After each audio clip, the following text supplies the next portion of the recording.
Hello बच्चों। आज हम आपके सामने लेके आए हैं 360 डिग्री का रहस्य, एक अजीब सा रहस्य।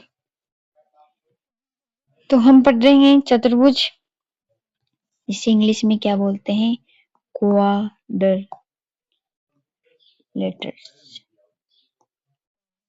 क्वाड्रिलेटर्स, चतुर्भुज। चतुर्भुज क्या होती है आप जानते होंगे कि चतुर्भुज एक ऐसी आकृति कैसी होती है, बंद आकृति होती है जिसमें चार भुजाएं और चार कोण होते हैं। भुजाओं को इंग्लिश में बोलते हैं साइड्स और कोण को इंग्लिश में बोलते हैं एंगल्स। चार भुजाएं और चार कोण पर आकृति कैसी होनी चाहिए हमारी? बंद। इस प्रकार से हमारी आकृति होती है। तो इसमें कितनी भुजाएं? 1 2 3 और 4, और कोण भी हमारे पास कितने हो गए हैं? 1 2 3 और 4। तो चतुर्भुज के कुछ उदाहरण है, ये आपको आपने आज तक पढ़ा होगा। स्क्वायर यानी कि वर्ग पढ़ा है, आपने पढ़ा है वर्ग पढ़ा है। रेक्टेंगल आयत पढ़ा है। रोम्बस समचतुर्भुज पढ़ा नहीं है, अब आप पढ़ोगे आगे। पैरेललोग्राम यानी कि समांतर चतुर्भुज। समलंब यानी कि ट्रेपेजियम, ये सब इसके उदाहरण है। ये सब के सब कैसे हैं? ये चतुर्भुज हैं, इनमें चार भुजाएं होती हैं और चार कोण होते हैं और इनके गुण अलग अलग होते हैं। सबसे क्या आप जानते हो कि चतुर्भुज में चारों कोणों का योग कितना होता है? आपने सुना है कि त्रिभुज के सभी अंतः कोणों का योग कितना होता है? 180 डिग्री होता है। ये सुना है, लेकिन आज आपके सामने नई चीज आई है कि चतुर्भुजों के चारों कोणों का योग कितना होता है? 360 डिग्री। ऐसा क्यों होता है, ये आप इस वीडियो के लास्ट में समझ पाओगे। चलो चलते हैं आगे। ये जो हमारे पास नाम आए हैं, आयत, स्क्वायर, समचतुर्भुज, समांतर चतुर्भुज, समलंब, ये क्या होते हैं? इनकी आकृति आपको लगेगा कि कुछ की देखी देखी लगेगी। या वर्ग है, आपने बहुत पढ़ा है, जिसकी चारों भुजाएं क्या होती है? बराबर होती हैं और सभी कोण कितने कितने डिग्री के होते हैं? 90 90 90 डिग्री के ही सब कोण होते हैं। और यहाँ से आप ध्यान से देखिए, 90 प्लस 90 प्लस 90 प्लस 90 कितने हो गए? इन सब का योग कितना हो गया है?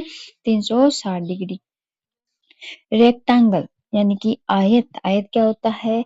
जिसकी आमने सामने की भुजाएं बराबर होती है, यानी कि इस भुजा के बराबर ये भुजा और इस भुजा के बराबर ये भुजा, और इसमें भी सभी कोण कितने कितने डिग्री के होते हैं? 90 90 डिग्री। हाँ, यह आकृति है समचतुर्भुज आकृति है। यह आपके लिए एक नई आकृति आई है।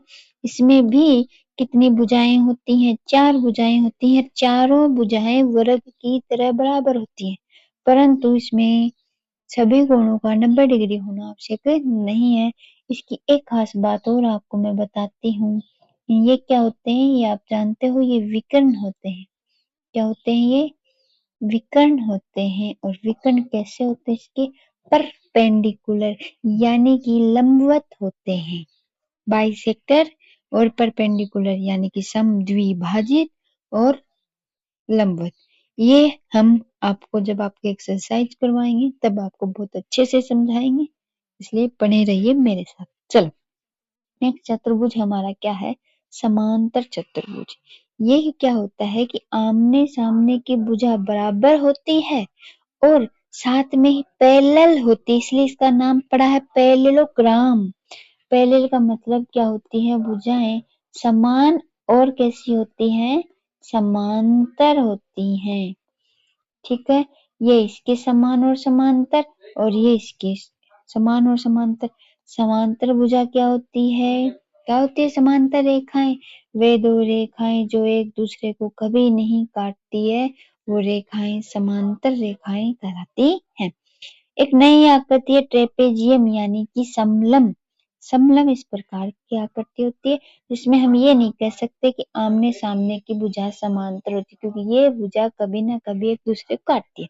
परंतु ये जो भुजाओं का जो एक ये जोड़ा है, ये एक दूसरे के हमेशा समान नहीं कहेंगे, ये छोटी है बड़ी है, कैसी होती है? समांतर होती है। समझ में आ रही है बात? ये हमारे कुछ चतुर्भुज हैं। चलो, हमने जब शुरू किया था क्या किया था 360 डिग्री का रहस्य।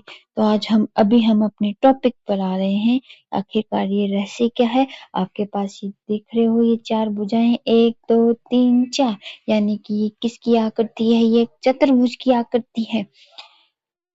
थोड़ी देर पहले आपको चर्चा की थी आपके सामने कि किसी भी चतुर्भुज के चारों कोणों का योग कितना होता है, 360 डिग्री।